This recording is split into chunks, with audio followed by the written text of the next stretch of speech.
La première croix à s'élever sur le mont Joly fut installée par les missionnaires récollets vers 1672. Des siècles plus tard, une autre croix se dresse toujours sur la falaise, au bout du monde, pour ainsi dire. Les Micmacs qui vivaient ici n'appelaient-ils pas cette région Gespeg, mot qui signifie la fin des terres et qui est devenu Gaspésie.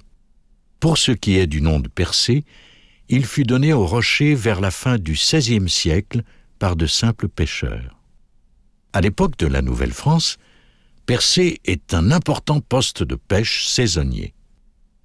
Des navires français, surtout bretons, normands et aussi basques, viennent pêcher la morue dans le banc des Orphelins, à 100 km au large.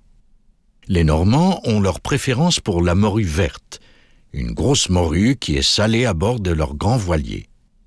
Les Basques optent davantage pour la petite morue qu'on sale et fait sécher sur les plages de galets ou sur des vigneaux. Chaque été, des dizaines de navires mouillent ainsi devant Percé et de 400 à 600 pêcheurs bourdonnent aux alentours.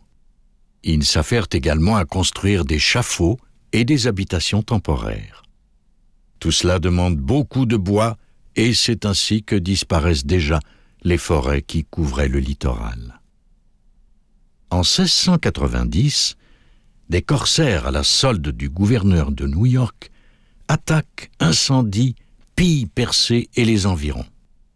Après ce désastre et jusqu'à la conquête, on ne reconstruira pas les installations de Percé car, comme l'écrit Louis XIV lui-même, le poste est exposé aux incursions ennemies en temps de guerre et aux pirates en temps de paix.